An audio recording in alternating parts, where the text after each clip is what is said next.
So teach us to number our days, the Bible says, so we may get us a heart of wisdom. Psalm 90 verse 12. Teach us to number our days. I think words like that are more relevant today than they've ever been.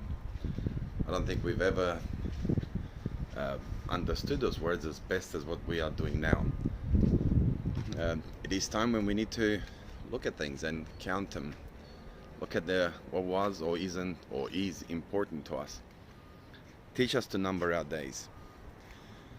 So long ago, all of these things were just movie things. We would never ever thought that there'd be days where the government would force us to stay in the house, and yet here's a little disease, a little virus that has come up, and here we are, unable to be as we once were in church worshiping God. So we are all in our houses talking to each other via phones or video messages or Bible groups and things along those lines. But this is a time where we can do a lot of good for ourselves. It is the time where we can learn how to count or how to number our days. In Psalm 91 it says that they shall not fear disease. It's not about fear. It's not about saying, well, I'm going to do this because I'm afraid of my life. I may pass away. That's not what it should be about. We understand that our life is in God's hands. But at the same time, this is a time where we can look at each other, at our life, not each other, at our lives, and evaluate things. It is a wonderful moment for us to stay before God and have our own personal relationship with God and see how our personal relationship with God is. I think this is a time when we all look at each other and evaluate and love the moments that we used to spend together within our church, within our community.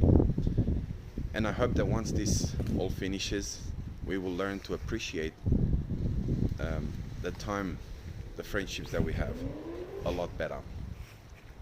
Teach us to number our days.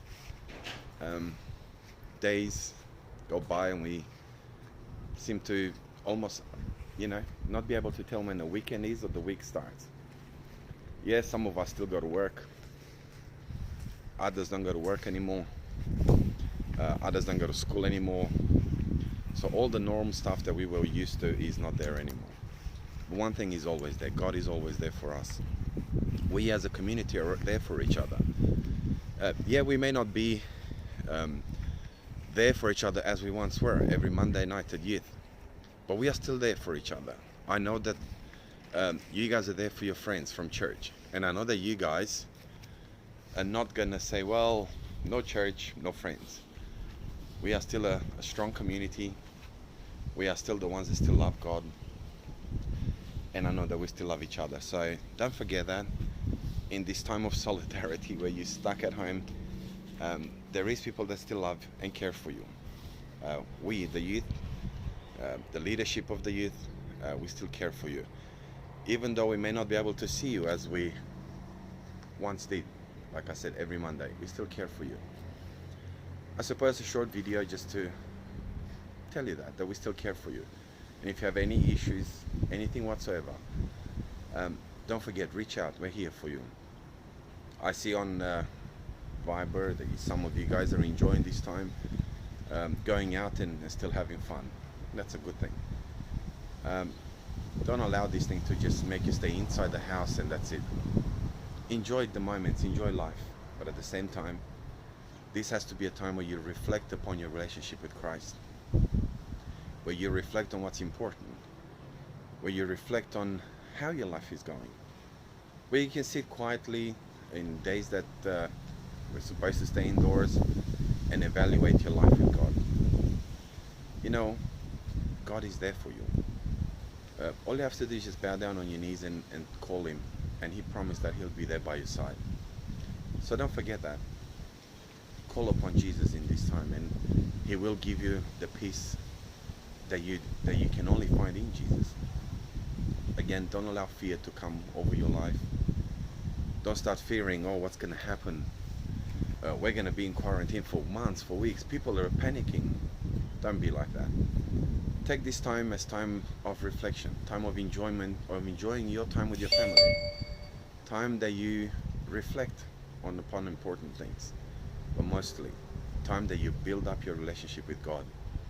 This is the time where God has given you the opportunity to spend time one-on-one with Him.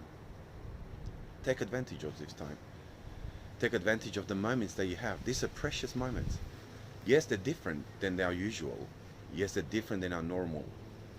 But these are precious moments. Take advantage of those moments. God bless you. Stay strong in faith.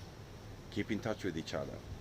And let us evaluate these days and make them the best days of our lives.